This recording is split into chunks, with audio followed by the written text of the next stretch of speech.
Any other lucha questions? Because I want Kenny to get on to full court press disco on politics. Okay, Yes. I'm good, man. I'm good. All right, I got a question. So let me say like groundwork here. I got a question that I find bizarre. Right. Kenny, this is like you grew up and you were Cornette's best friend for like what 40 years or whatever, right? 43 years until you he got tested for me being friends with Russo. Did you guys share the same political leanings your whole life with each other? Or did you ever argue back in the day?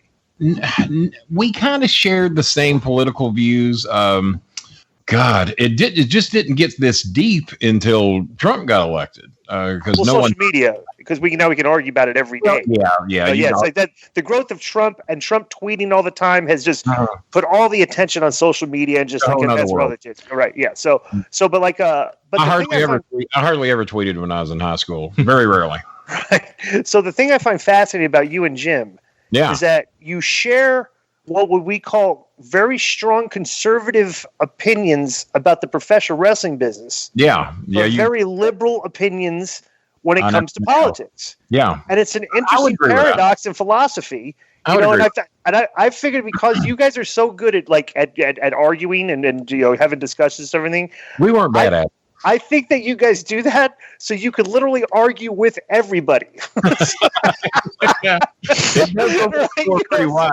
It does go wide to do that. Because when it's wrestling, when you're arguing, like when we argue wrestling, that there is a cultural divide in the business with the older guys like us that share conservative views and the younger millennial generation, which are mostly kind of liberal. And it's like and you see this clash, like we're clashing with them on a level of you are kind of conservative a little bit because your conservative beliefs about what you think wrestling should be, right? And we're starting to argue now with this younger generation that's kind of bringing in these liberal things, and as the older generation, we're saying something like, "Hey, some of this stuff doesn't really belong in this business." You know what I mean? Like it's like professional wrestling is predicated on a certain level of masculinity and machismo about it and stuff, everything. And like, as we've kind of like the social justice warriors have kind of got into this and it's become inclusive and stuff, everything. We have no problem with it, but if the business was prospering because of that, I would say, okay, but it's like the business is not. It's kind of declined with all the additions of all this stuff and everything. Would you agree? Would you agree with that?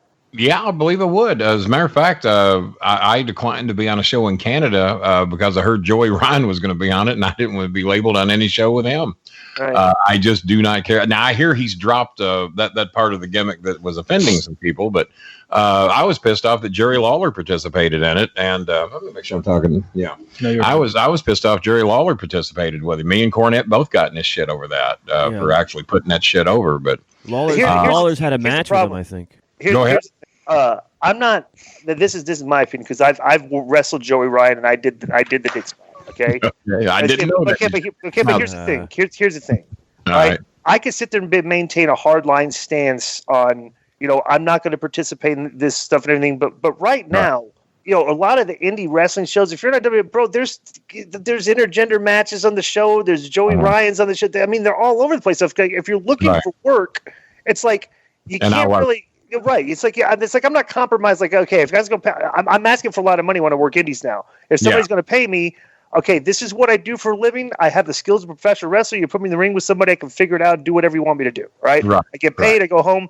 There's 250 people there. Big deal.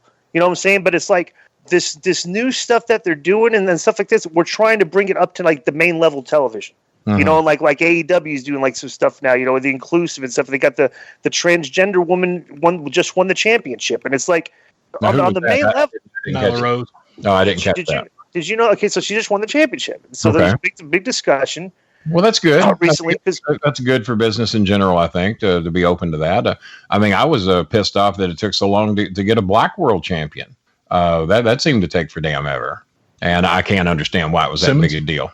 Well, you had Ron Simmons, you had Tony Atlas, you had countless other ones. Well, Simmons won at WCW. Yeah, but it took forever to get that to happen, and I just don't understand why it was that damn big of a deal. But in my opinion, you had a lot of racist promoters back then. I don't mean to drop Nick Goulas's name, but there was a lot of racist promoters and didn't give ethnicity a chance, and I just that is one of my big pet peeves is that I don't understand how the hell anybody can view someone and judge them by their race, where they were born, what their religion is. I mean, I've been an atheist since age 11. Some of my best friends are preachers and ministers.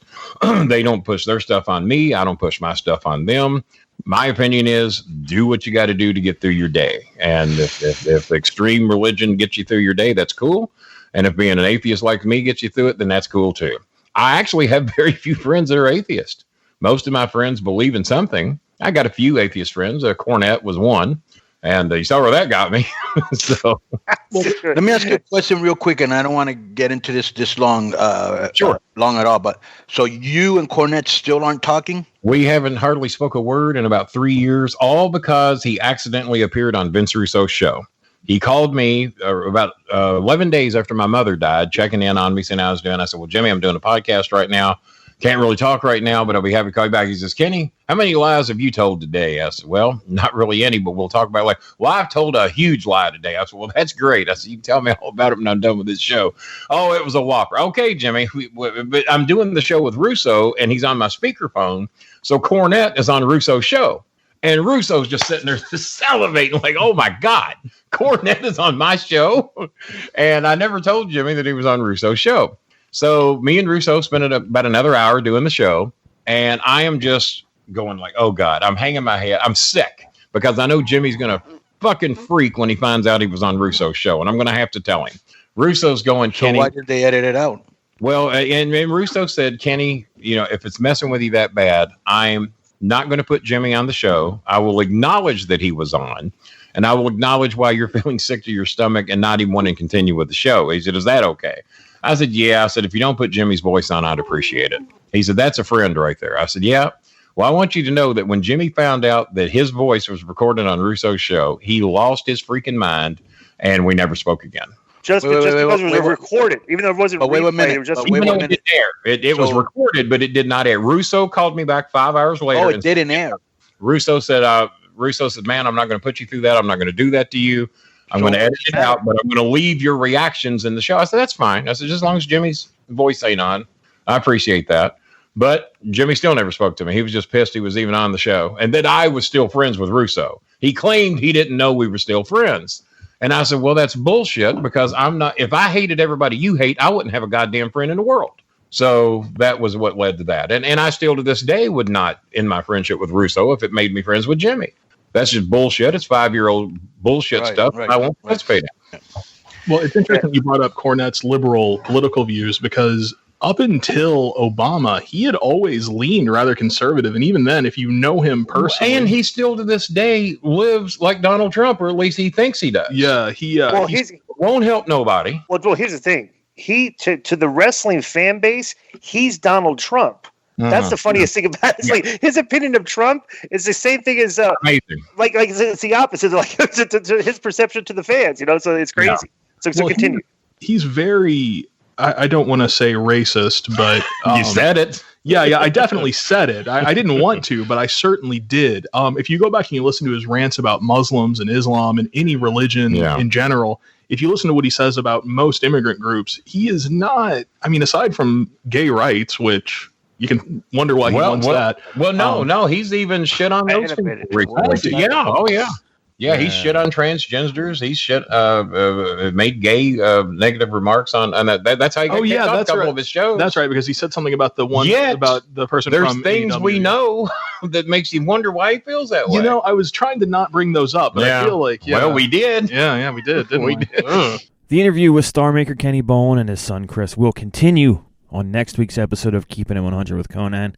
But if you'd like to see and hear the full thing, almost an hour and a half long, unedited, uncompromised, check it out on the Patreon site at patreon.com/Conan and Conan.me.